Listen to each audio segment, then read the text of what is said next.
Buenas tardes. Vamos tomando nuestros asientos que hoy tenemos para nosotros y nuestros ángeles. Sí, este puente se nota, pero aún así. Yo anoche estaba orando, Señor, por favor, que hoy haga mal tiempo para que no vayan a la playa. Y me he levantado con mal tiempo y con frío. Dios es generoso, oye las oraciones, ¿verdad? Así que por lo menos nos podemos reunir un grupito. Bien. Este año comenzamos con dos campañas, una era de lectura bíblica y la otra era de oración. La de 40 días se terminó hace unas semanas y esta semana termina también ya los que estamos siguiendo por aplicación la lectura bíblica. Eso no quiere decir que dejamos de leer la Biblia, ¿verdad? Tenemos que seguir leyendo, tenemos que seguir cada día estudiando su palabra. Yo esta mañana os quiero lanzar una invitación, una pregunta, que es de estas preguntas que cuestan mucho de hacer, pero también cuando te la hace alguien que no te lo esperas, te quedas un poco como una camiseta mala con arrugas. Es una pregunta complicada que uno está en la cama pensando cómo voy a hacer esa pregunta, porque es tan difícil hacer esta pregunta en la vida. Tantas veces se hacen, tantas veces la respuesta no es como la que uno espera. Es una pregunta muy interesante, ¿verdad? ¿Quieres salir conmigo? Por orden, no digáis todos que sí, por favor. Hay chechu para todos, quiero decir. ¿Quieres salir conmigo? Qué pregunta más complicada, ¿verdad? Porque eso requiere salir. Pero pensamos en alguien. Cuando tú llegas a casa, depende, hay alguien que esa pregunta siempre está dispuesto a decir sí. Sin duda alguna, es el perro. Tú puedes llegar cansado de trabajar, puedes estar cansado de todo, un día de color de hormiga, un día horrible, estás agotado, llegas a casa y estás ahí ese cuatro patas con la colita, moviendo la colita, se te sube encima y como no lo saques, como no salgas con él, no vas a dormir porque se te tira encima la barriga y no puedes dormir. No hay opciones, es un sí absoluto. Y la verdad que es un sí que te alegra, ¿no? Cuando alguien quiere salir. Pero cuando alguien hace esa pregunta, de forma automática vienen otras dos preguntas, ¿verdad? ¿Salir? ¿A dónde? ¿Cuándo? A mí ayer una amiga me gastó una sorpresa muy interesante, me mareó para ir al sitio. No, vamos aquí, estuvo todo el día mareando. Y yo pregunto, ¿a dónde vamos a ir? Pero realmente, cuando llegas a aquel sitio que no esperas, es emocionante, es sorprendente, ¿no? Cuando puedes compartir con alguien. Y lo importante en la vida es lo siguiente. Si no sabes a dónde quieres ir, no puedes comenzar un camino. Y eso es una verdad. No puedes comenzar a caminar a dónde vamos. Yo este mes que me tomé de vacaciones fuimos a Granada. No había estado nunca en Granada, ¿no? Y para encontrar nuestra iglesia, por ahí. Llegué a la estación de autobús, por ahí. Caminar toda la ciudad de Granada, al final está la parte nueva y está la iglesia. Pero fueron sus 6 horitas de caminata por toda la zona de las Casitas Blancas, por la catedral, por el centro, por el parque este de las Rosas. Impresionante. Si no sabes dónde ir, es difícil coger un camino. Por eso muchas veces, cuando queremos hacer un camino, no sé cuánto habéis hecho el Camino de Santiago, es una guía. Para caminar, para salir, necesitamos tener una guía que nos oriente. Yo recuerdo que en el 2010 fue un año especial en mi vida, porque ese año, cuando regresé de Santo Domingo, hice el Camino a Santiago. Y compré esta guía, y esta guía fue muy útil porque me estaba indicando a dónde puedo ir, dónde puedo parar, con quién puedo hablar, dónde puedo comer, dónde puedo descansar. Me está guiando en el camino. Pero a veces no es fácil también encontrar una guía. No sé cuántos de vosotros habéis estado en la Pica d'Estats. La Pica d'Estats es la montaña más alta de Cataluña. Se llama Pica de los Estados porque está entre España, Francia y Andorra, diferentes países. Y esta montaña tiene algo peculiar. Cuando tú crees que has llegado arriba, resulta que no has llegado arriba, que es un pre-arriba. Y claro, si has andado 15 horas, pues tú quieres coronar. Y aunque no tengas fuerzas, sabes que tienes que rodear la cresta y subir por detrás para coronar. Sacas la fuerza donde no hay fuerzas y coronas, porque no te vas a ir a casa diciendo que no has coronado. Por lo tanto, es un camino también difícil, este camino a Pica Estàs. Otra montaña, ¿quién la conoce? ¿Los que somos del Vallès? ¿Sí? Si alguien va a esta montaña, es la montaña más limpia de Cataluña, porque toda mi lengua chupa al suelo. Yo creo que hay hasta balsas, yo creo que una playa incluida. Esta montañita tiene, parece que no, yo suelo aparcar en Matadepera, y en Matadepera ya comienza a subir, la subidita, unas cuantas horas, pero con un sol, no hay un solo árbol, solamente hay piedra. Y también es un camino de estos que tú te estás preguntando, ¿esto es camino o no sé lo que es? Es una montaña peculiar, pero por encima de toda montaña peculiar, ¿quién no conoce esta montaña? ¿Verdad? Si estás de visita en Barcelona, en Cataluña, no te puedes ir de Barcelona a Cataluña sin conocer Montserrat. Montserrat es la insignia de la montaña más mística, más misteriosa. De hecho, se han encontrado restos marinos.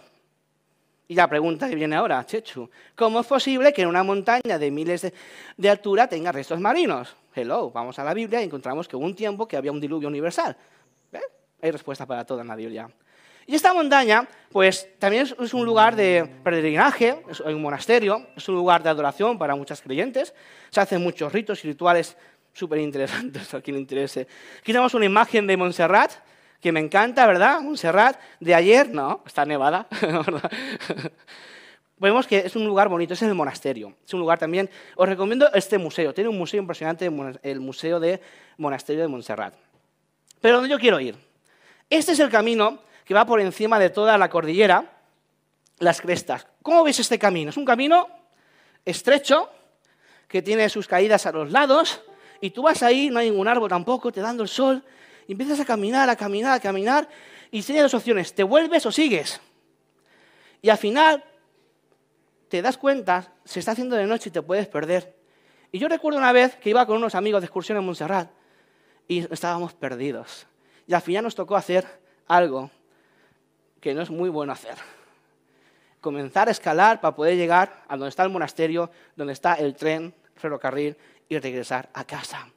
Porque a veces hay caminos que parecen caminos y no son caminos. Y a veces, donde no hay camino, se puede hacer un camino. Mirad lo siguiente. Dice así. Escoger un camino significa abandonar otros. Estamos en una sociedad donde queremos todo. Estaba haciendo un curso hace poco de cristianismo y posmodernidad. ¿Qué es eso de posmodernidad? Pues muy sencillo, después de la modernidad. Y la posmodernidad lo que quiere es, yo lo quiero todo. Yo no me conformo, no, yo lo quiero todo rápido, express y al momento. Y lo quiero todo cambiante. Hoy quiero una cosa, pero mañana puedo querer otra y no pasa nada. No quiero compromisos. Hoy estoy aquí, mañana estoy allá, mañana estoy en la otra esquina, mañana estoy en... Hoy salgo con uno, chao.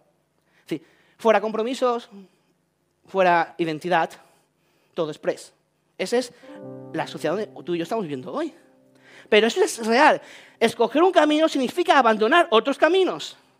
Yo ayer tuve una sorpresa, tuve que renunciar a quedar con otras amistades. No soy omnisciente, omnipresente. Hay que renunciar. Si pretendes recoger todos los caminos posibles, acabarás no avanzando hacia ninguna parte. Imagínate que tu pie derecho va por un sitio y tu pie izquierdo va hacia el otro. Y como no seas el bandán este que se abre de piernas, te rompes. Por lo menos tienes un par de meses de baja segura. Bien, no voy a trabajar. No. Pues esto es, hay que saber a dónde avanzar y no podemos avanzar por todos los caminos. Tengo una última imagen. El que adivine de dónde es, merece un premio. No está en España, no está en Cataluña, es mediterráneo, pero no está en esta zona. Esta foto es real, lo hizo una amiga mía que procede de esta tierra, que ha vivido mucho tiempo en esta zona.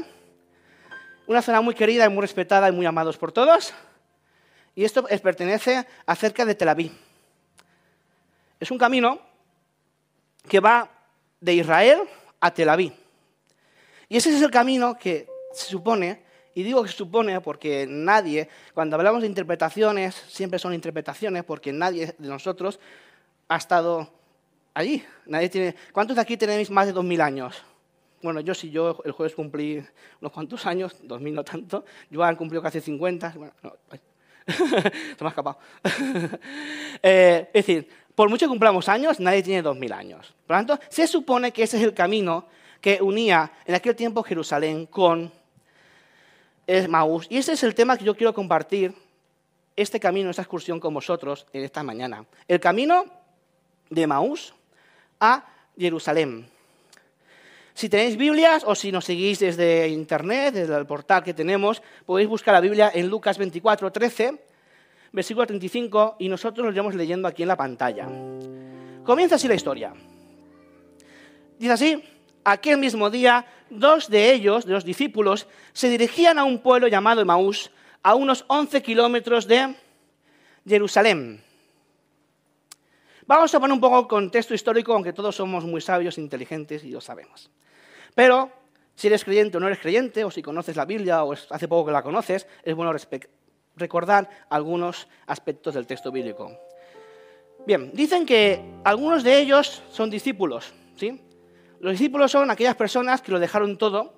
Durante 3 años y medio estuvieron trabajando junto a Jesús, aprendiendo de su rabino, que era Jesús. Jesús era un maestro que enseñaba, tenía una escuela, y mucha gente lo seguían. Pero no solo Jesús, había más escuelas. Estaban los discípulos de Juan el Bautista antes de Jesús, otros discípulos, otros y otros. La costumbre era aprender de aquel que sabía. Y sucede algo. Jerusalén es el centro, es el núcleo de estudio, el núcleo teológico, el núcleo espiritual de ese tiempo. Y lo primero que vemos es que aquellos 2 discípulos iban en dirección opuesta de Jerusalén. Y yo me pregunto, pensemos, Jerusalén es el sitio donde está el templo, que es la Shekinah, la presencia del Dios viviente. ¿Cómo es posible que hayan personas que lo que quieren es alejarse de Jerusalén, alejarse de la presencia de Dios? Es porque algo había sucedido. Y ese algo iba a cambiar la historia del mundo.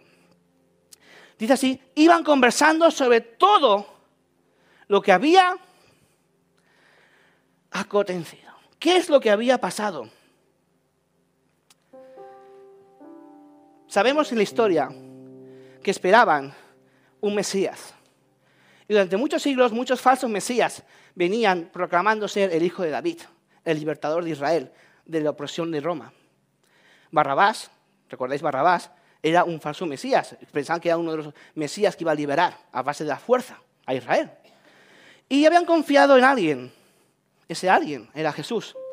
Pero sucedió que ellos esperaban de Jesús, de aquel que hacía milagros, que resucitaba a los muertos, que sanaba a los cojos, a los ciegos, que multiplicaba la comida o convertía el vino del agua. Pensaban que aquel tenía que ser un Mesías, pero sucedió algo. Sucedió que mientras hablaban y discutían, Jesús mismo se acercó y comenzó a caminar con ellos. Esta imagen es una imagen impresionante, porque no es el camino de Emaús de antes que está vacío. Es un camino de Emaús, es un montaje, yo no tengo 2000 años de vida. Es el camino de Emaús, pero ahora es un camino que tiene vida, tiene historias, tiene presencia, tiene personas. Y son 3 personas distintas, pero que cada uno de ellos nos cuenta su historia y el por qué pasan las cosas. Sigue el relato bíblico y sigue así. Pero no lo reconocieron, pues sus ojos estaban velados. Había pasado algo en Jerusalén unos días antes. Aquel maestro, aquel por lo que daban todo, por lo que dejaron familia, sus casas, sus posesiones, todo lo que amaban, a aquel había muerto. Y la verdad que se sentían abandonados, solos. Sentían que nada tiene sentido en la vida. ¿Cómo es posible? Es que nosotros creíamos, nosotros esperábamos, pero resulta que lo que creíamos y los que esperábamos no es un Mesías rey que va a vencer, a hacer justicia contra el impositor de Roma. Es un maestro que atiende a los pobres. Es un maestro que escucha a las prostitutas. Es un maestro que come con publicanos y con gentiles. Y encima es un maestro que lo han humillado en público, lo han ridiculizado. ¿Cómo te sientes cuando en todo lo que tú has creído se va? Se va. Pero Jesús dijo, yo soy el camino. Es Dios que viene a nuestro encuentro. Cuando te sientes que no entiendes nada. Cuando sientes de que en todo lo que has creído era un montaje o una farsa. Jesús viene a tu encuentro y te dice, ¿qué vienen discutiendo por el camino? ¿De qué estáis hablando? ¿Por qué estás preocupado? ¿Por qué estás angustiado? ¿Por qué no duermes por las noches? ¿Por qué estás inquieto? ¿Qué hay en tu vida que te atormenta tanto? ¿Por qué no puedes volver donde estabas? Porque te miran mal. ¿Qué ha pasado contigo? ¿Dónde está aquel que estuvo 3 años y medio conmigo aprendiendo, estudiando juntos? Esa es la pregunta que hace Jesús.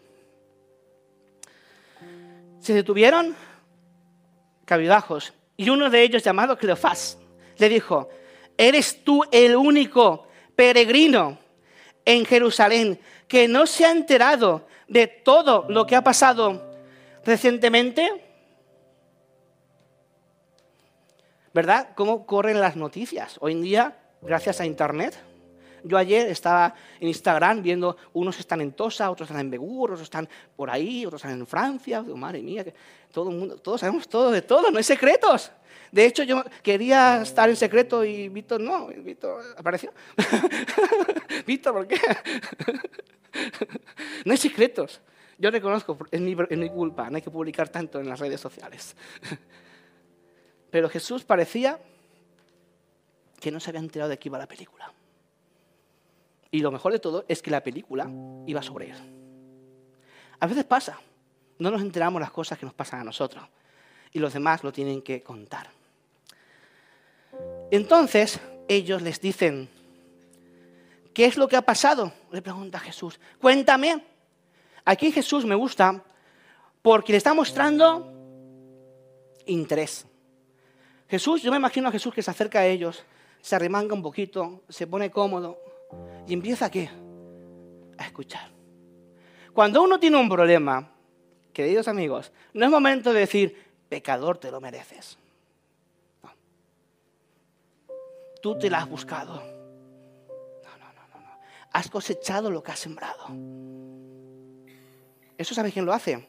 Hay un ser que se llama acusador, que acusa desde el principio, y no es Jesús.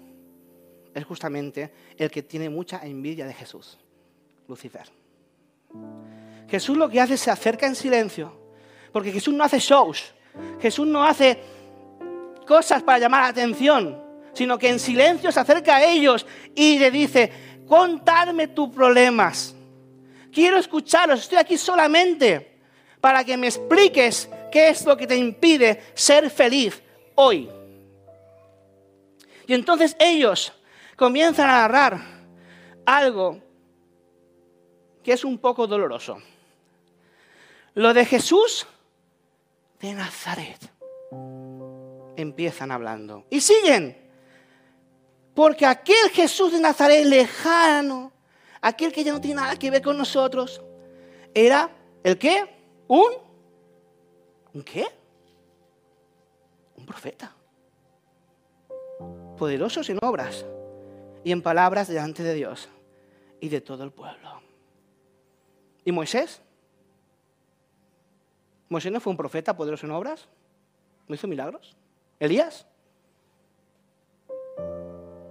¿Veis lo que quiero decir? Bajan el nivel de Jesús a un profeta, como Moisés y como Elías.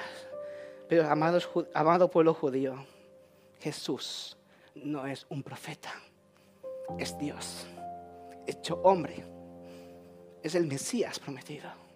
Ese es mi Cristo, Jesús. Y sigue la historia. Dice así: la sociedad hoy mayoritariamente reconoce que Jesús fue un gran maestro, pero no lo reconocen como Salvador. El Señor Jesucristo no es meramente nuestro maestro profeta. Él es nuestro Dios, nuestro Yahvé, nuestro Salvador. No hay salvación fuera de Jesús. No hay salvación fuera del nombre de Cristo. No hay vida eterna sin la muerte y la resurrección de Cristo. No. Puede haber muy buenos profetas, buenos maestros, buenos líderes, pero sin Jesús yo estoy frito. Y esa es la verdad del Evangelio. Y eso es lo que Jesús vino a mostrarnos. Y sigue el relato bíblico, un relato que comienza a ponerse más duro. Dice así, versículo 24, capítulo 24, 20. Los jefes de los sacerdotes y nuestros gobernantes, nuestros líderes, lo han entregado para ser condenado a muerte y lo crucificaron. Pero nosotros abrigábamos la esperanza de que Él era el quien redimiría a Israel. Es más, ya hace 3 días que sucedió todo esto. ¿Qué palabras más duras? ¿Quién condenó a Jesús? Realmente qué ignorantes también eran aquellas personas. Os digo un secreto. A Jesús no lo condenó los gobernantes judíos, ni el Código Civil de Roma. Jesús se entregó. Se entregó porque en su visión vio hoy Barcelona, vio C29, vio a cada uno de nosotros y dijo: ¡guau! Merece la pena. Merece la pena. Porque la paga del pecado es la muerte. Y yo no quiero que ninguno de vosotros moráis para siempre. Quiero que tengáis vida eterna, dice Jesús. Y Jesús dice: yo me entrego por ti. Yo me entrego por Rachel. Me entrego por David. Me entrego por vosotros. Por Brina. Me entrego porque os quiero. A mí nadie me obliga. Lo hago porque es mi razón de existir. Yo quiero que vosotros, 2000 años más tarde, os podáis reunir y podáis recordar lo que pasó en la vida de Cristo. Quiero que tengáis vida en abundancia. No importa si un día llegamos y iremos al descanso. Todos pasaremos por ahí. Pero cuando Jesús venga, todos entonces nos levantaremos de nuevo. Y viviremos para siempre sin pecado. ¿Amén? Eso es lo que Jesús quería contarnos. Pero ellos no entendían nada. Y encima siguen la historia de estos cegatas. También algunas mujeres de nuestro grupo no dejaron asombrados. Esta mañana muy temprano fueron al sepulcro. Domingo a primera hora de la mañana. No se fueron a la playa. No fueron de excursión. Fueron al sepulcro.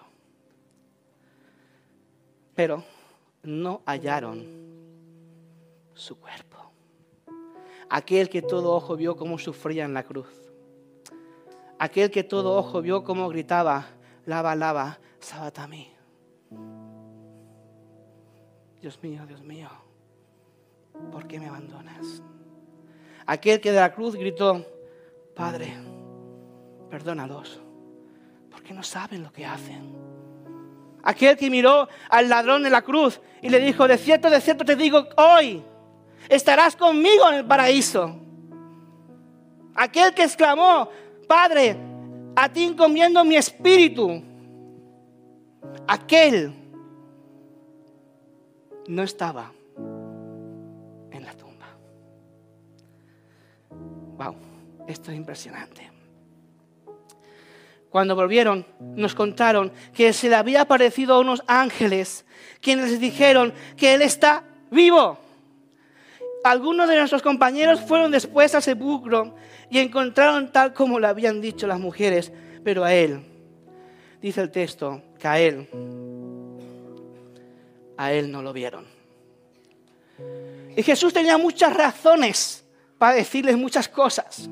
Y aquí utiliza Lucas, me encanta el Evangelio de Lucas. Sabéis que Lucas son dos libros, Lucas y Hechos, es el mismo, son 2 tomos. Entonces los que amamos Hechos, amamos Lucas.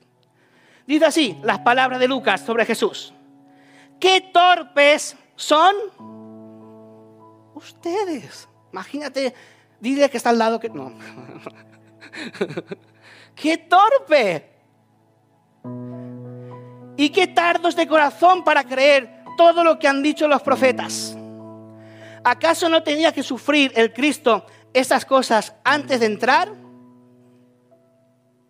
en su gloria? Me encanta porque Jesús aquí no entra en ningún debate, sino que lo va a llevar ¿a dónde? A lo siguiente. Y entonces, comenzando por Moisés y por todos los profetas, les explicó lo que se refería de él en todas las Escrituras. Cuando yo no tenga solución para mis problemas, cuando yo entiendo que mi vida ha sido un puro engaño, una pura manipulación, un puro error, vuelve a la palabra de Dios. Vuelve a la Biblia.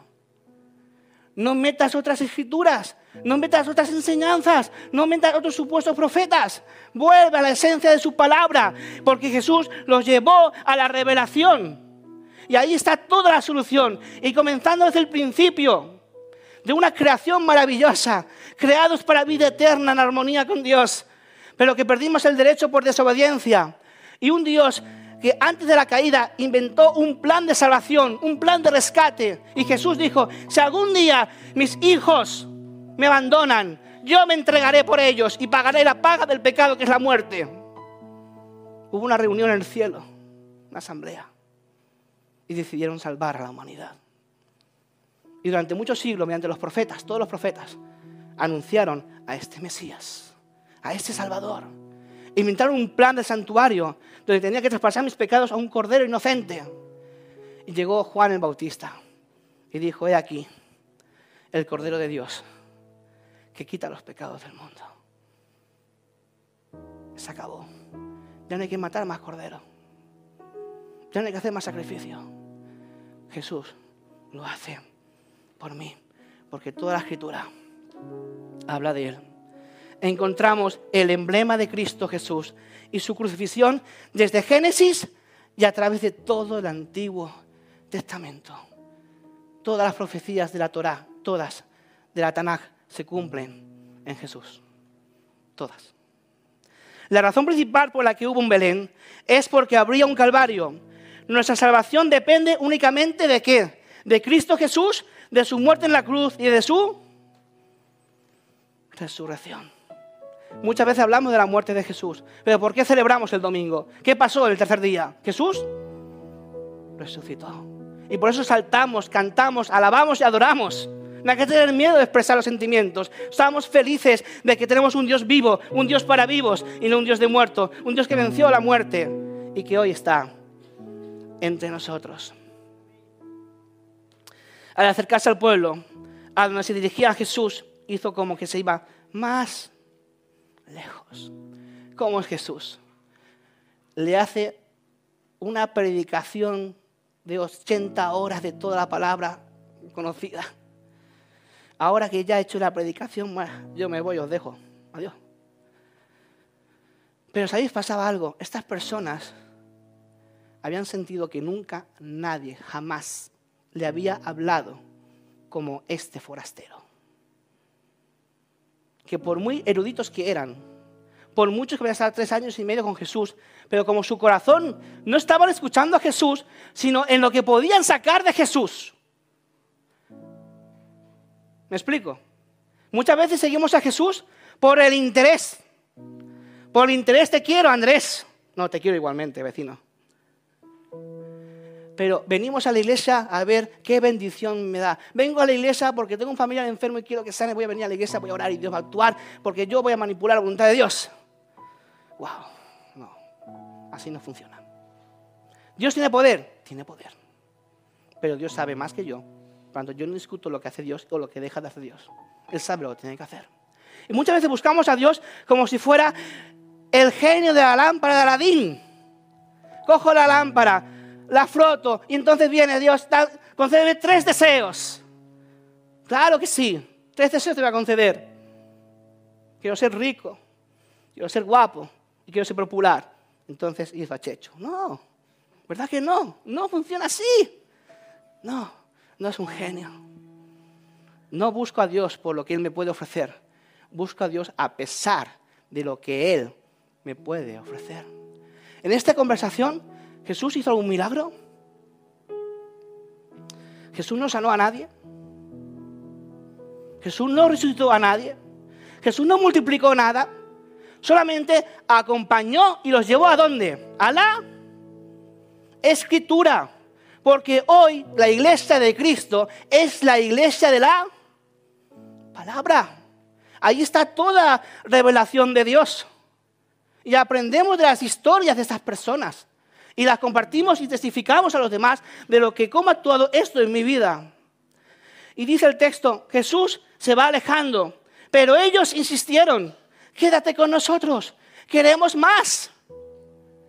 Quédate predicando hoy hasta las 4, no pasa nada. No, ellos querían más. Porque tenían miedo de algo.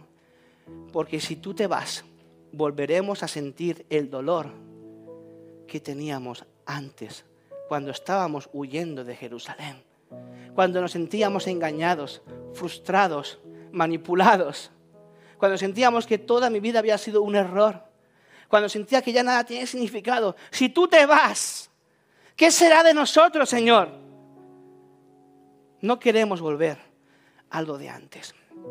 Y eso se llama conversión. Cuando tú has recibido la conversión del Espíritu Santo, no quieres volver a lo de antes.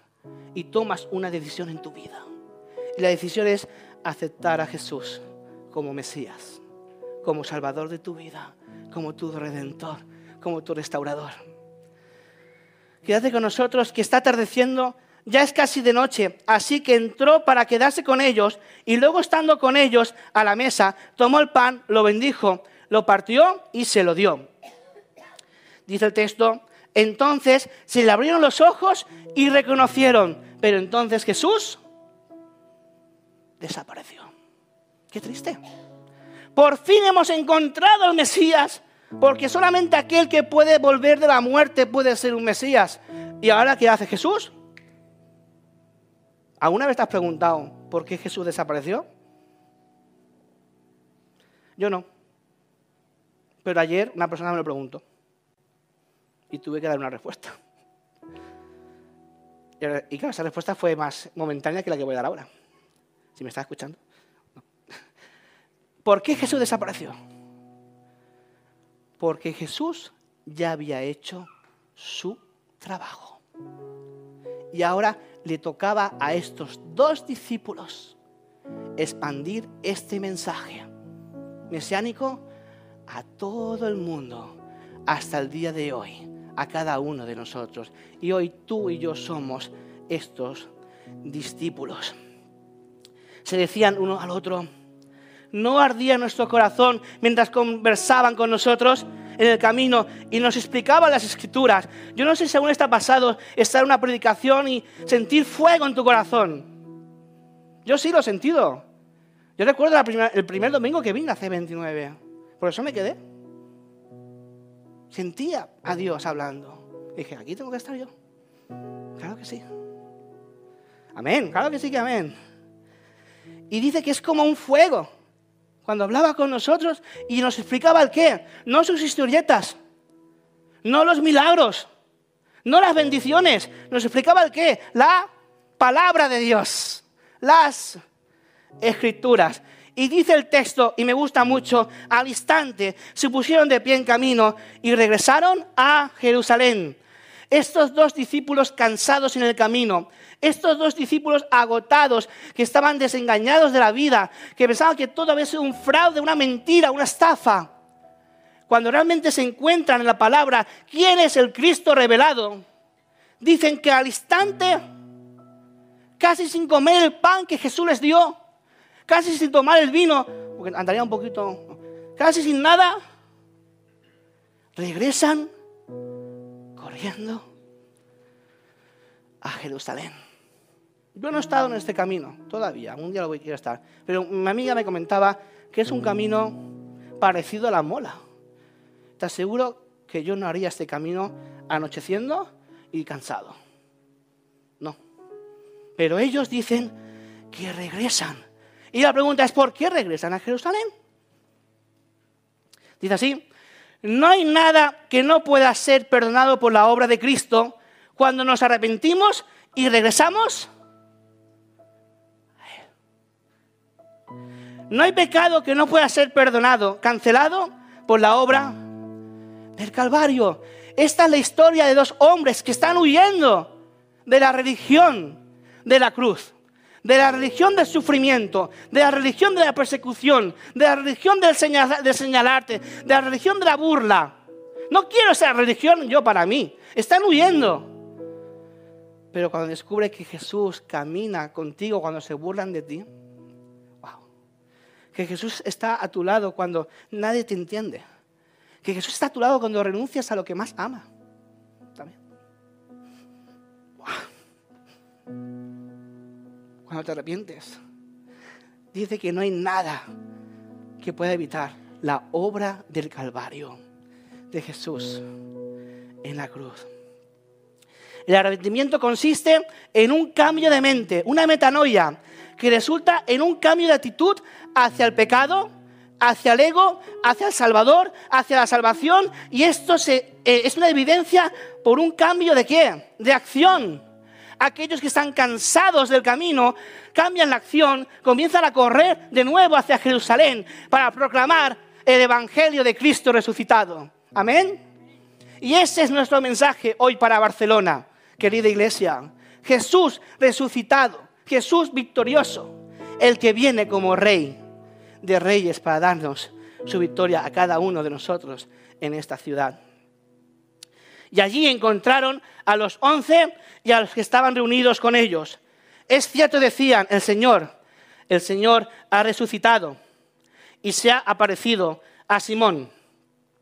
Los dos, por su parte, contaron lo que les había sucedido en el camino y cómo habían reconocido a Jesús cuando partió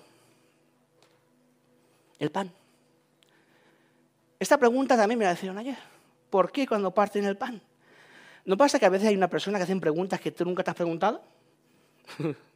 ¿O me pasa a mí solo? Claro, esa persona quiere buscarme las cosquillas. Pero Dios, el Espíritu Santo, es el que revela la palabra. Es el autor el que revela la palabra. No hay que tener miedo, hay que ponerse en disposición de la palabra. ¿Por qué? Porque partir el pan es una acción. Y los cristianos somos acción. Conocerán que somos cristianos por nuestras acciones, no por nuestras bonitas palabras. Eso es lo importante. Seremos cristianos cuando vivamos como cristianos. Y por eso la pregunta que yo me hago es: ¿cuál es tu historia? ¿Por qué estoy hoy aquí y no sigo en la playa porque hace mal tiempo? ¿Pero por qué estoy aquí? ¿Sabéis? Hoy no he venido porque vengo los domingos. Yo estoy convencido de que hoy has venido porque has sido escogido por Dios. Dios quiere que estés hoy aquí. Dios quiere que tú te reúnas en la asamblea. Dios quiere que formas parte de una familia de Cristo. Dios quiere que puedas recibir y compartir su palabra. Dios, estás aquí porque Dios te ha invitado a estar aquí. Porque muchos libros pueden informar, pero solo la palabra de Dios puede transformar vidas. Amén. Dios es Jesús. Se aproximó, no existe la palabra, se aproximó, se acercó al ser humano, se hizo nuestro compañero de aventuras en esta vida. Yo esta mañana comencé con una pregunta.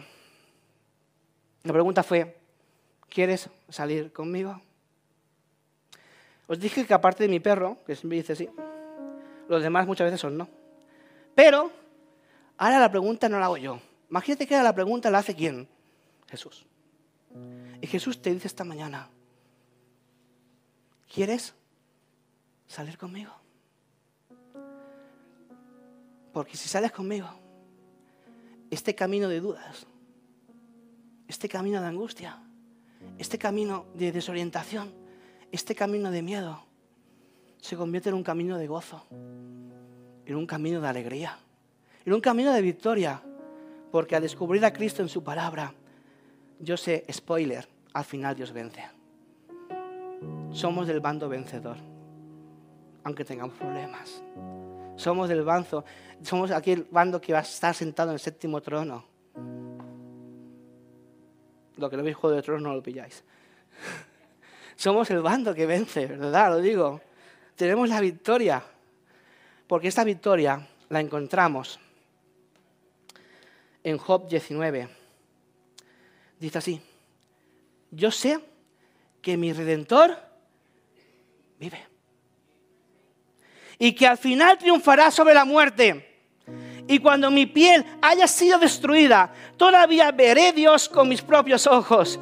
Yo mismo espero verlo. Espero ser yo quien lo vea y no otro. Ante anhelo me consume las entrañas. Yo quiero pedir un aplauso para el que venció la muerte, para Jesucristo, aquel que vive hoy, aquel que está hoy con nosotros, aquel que me da su victoria, porque es mi Cristo. La salvación, amigos, hermanos, no es por nuestras obras. Yo no puedo hacer nada para ser salvo. Yo soy imperfecto. Sí, yo soy perfecto, un perfecto pecador. Peco. No os imagináis cómo peco. ¿Lo hago bien? ¿Peco bien? La salvación no es por nuestras obras, es por la obra de nuestro Salvador. Es por la obra de Jesús.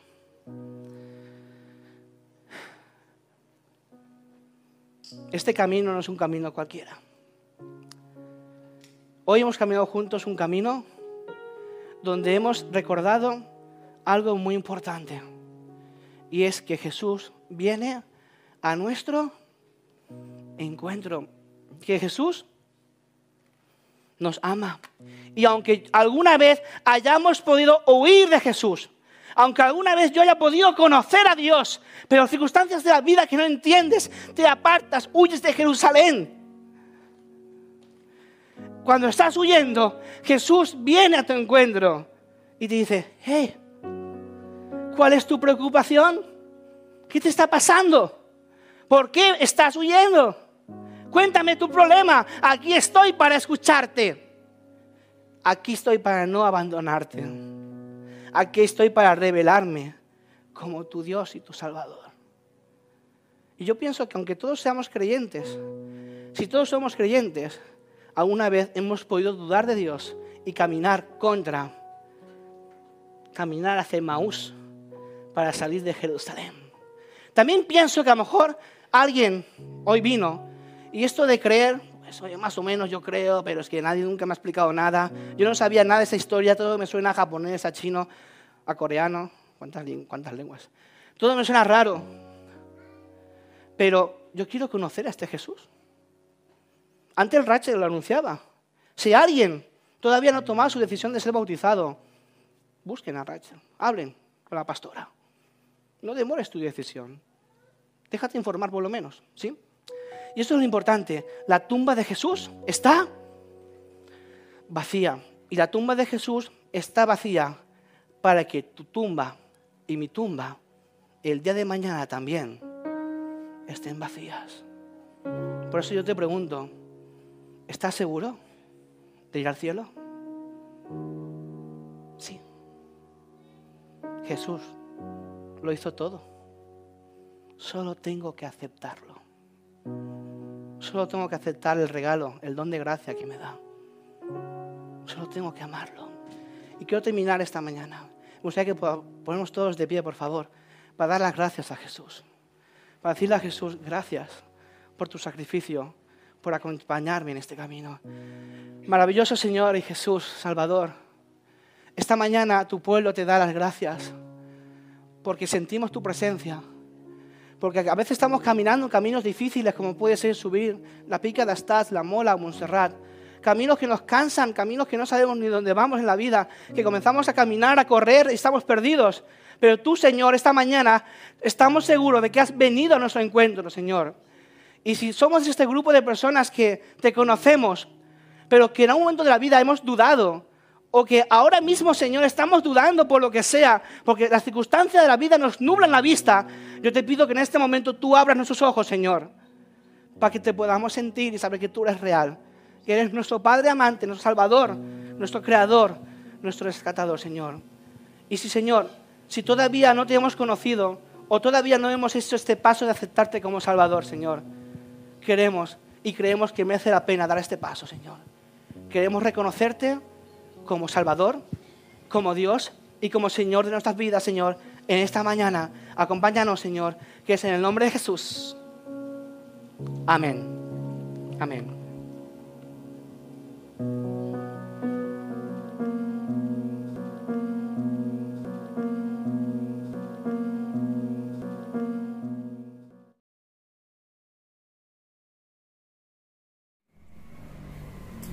Hola, os he invitado en este mensaje a salir conmigo, pero ahora no quiero que salgáis conmigo, sino quiero que salgamos con aquel que hemos aprendido a lo largo de la historia, que tú y yo podamos salir siempre junto a Jesús, el que viene siempre a nuestro encuentro. Que el Señor os bendiga mucho.